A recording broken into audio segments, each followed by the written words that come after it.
시청자 여러분 안녕하세요. 오늘의 코인 이지영입니다. 오늘도 영하권의 날씨가 계속되고 있습니다. 다들 감기 걸리지 않도록 조심하시면 좋을 것 같고요. 오늘도 저와 함께 글로벌 이슈들과 또 투자 시장 분위기 알아보고 가시겠습니다. 네, 간밤 미증시는 정말 크게 상승을 했습니다. 그 이유가 이 파월의 연설이 투자 시장에 긍정적인 바람을 불러일으켰기 때문이었는데요. 보다 자세한 사항은 지표 보시면서 저와 함께 살펴보시도록 하죠. 뉴욕 3대 지수부터 살펴보겠습니다. 네, 다우존스가 2% 넘는 상승세를 보였고요. 자, 나스닥 지수가 4% 넘게 급등을 했습니다. 그에 따라서 우리 비트코인 역시도 큰 상승세를 오랜만에 보여주는 모습이었고요. S&P 500 지수 3% 넘는 상승세 보여줬습니다. 자, 국채 금리가 당연히 좀 하락하는 모습 보여줬고요. 다소 3%의 큰 하락세를 나타내고 있어서 현재는 4.3% 부근에서 거래되고 있는 모습입니다. 달러 인덱스도 하락했죠. 0.7%. 다소 낮은 폭의 하락이긴 하지만 그래도 조정을 받고 있다는 거 투자 시장의 긍정적인 흐름으로 해석할 수 있겠습니다. 골드 같은 경우에는 1748달러 선에서 거래되고 있고요. 최근 들어서는 이 비트코인과 골드와의 상관관계가 조금은 벌어지고 있는 모습입니다. 자, 우리 암호화폐 시세도 살펴봐야겠죠. 이러한 훈풍이 이어진 모습이었는데요. 비트코인 시세부터 살펴보시죠. 네, 비트코인 정말 오랜만에 17,000달러 선 위로 올라와 줬습니다. 16,000달러 선에서 계속해서 머물러 있었는데 간밤에 17,000달러 선을 오랜만에 돌파해주는 모습이었습니다. 이더리움 시세도 볼까요? 이더리움도 1,290달러로 1,300달러를 향해서 가고 있습니다. 계속해서 쭉쭉 올라가 주기를 바라보면서 알트코인 시세들도 살펴보시죠. 네, 알트코인 보겠습니다. 리플 같은 경우에도 0.41달러에서 거래되고 있고요. 자, 도지코인 역시나 0.28%의 작은 상승률 나타내고 있습니다. 역시나 에이다 코인도요 0.03%의 작은 상승률 나타내주고 있고요. 라이트코인 78달러 선에서 거래되고 있습니다.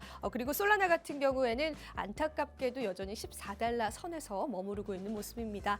자, 전반적인 흐름 그래도 조금은 좋은 흐름 이어지고 있는데요. 계속해서 이런 흐름 이어지길 바라면서 오늘의 이슈도 살펴보겠습니다. 오늘 제가 준비한 첫 번째 이슈부터 살펴보시죠.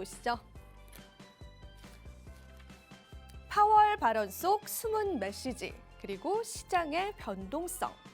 네, 파월 연준 의장은 12월에 더 작은 금리 인상을 할 수 있을 것이다라는 간밤의 발언이 나왔고요. 이와 관련한 파월 연준 의장의 발언들을 CNBC에서 실시간으로 좀 보도를 하기도 했습니다.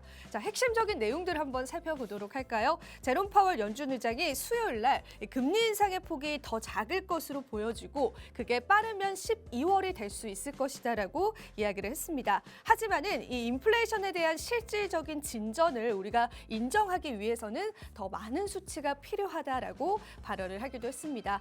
사실 파월의 발언이요. 빠르면 12월 달부터 금리 인상의 속도를 조절하겠다라는 부분에 초점이 맞춰지면서 투자 시장 그리고 갑자기 특히나 나스닥 지수는 4% 넘는 급등세를 보여주기도 했는데요. 파월의 발언을 매파적인 발언과 또 비둘기적인 발언으로 한번 구분을 해봤습니다.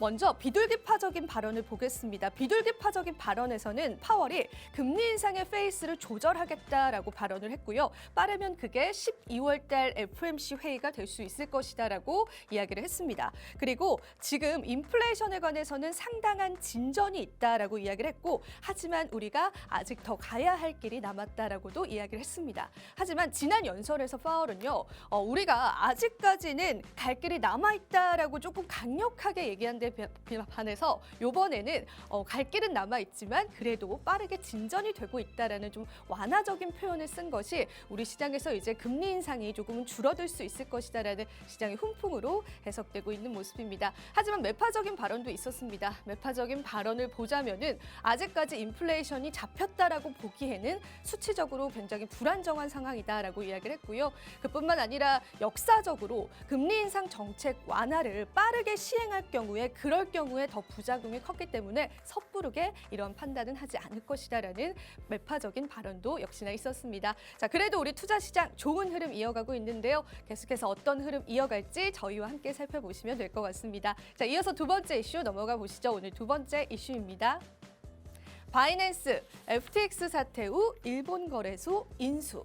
네, 바이낸스가요. 간밤에 일본의 한 거래소를 인수했다라는 소식이 들려왔습니다.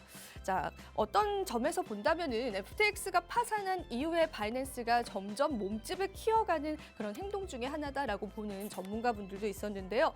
일단은 바이낸스가 30일 일본 진출을 선언을 했고요. 사쿠라 익스체인지라는 거래소를 인수했다라고 합니다. 그에 따라서 주식회사 사쿠라 익스체인지 비트코인은 오늘 개최되는 임시 주총에서 주주 변경 및 임원 변경을 결의할 예정입니다.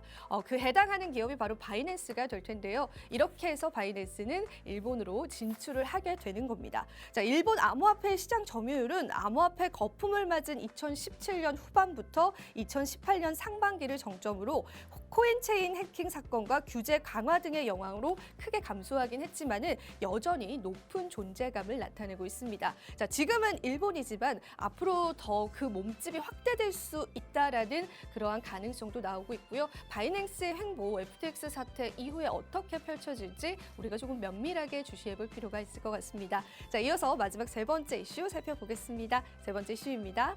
자, 약세장 속 주목할 만한 알트코인.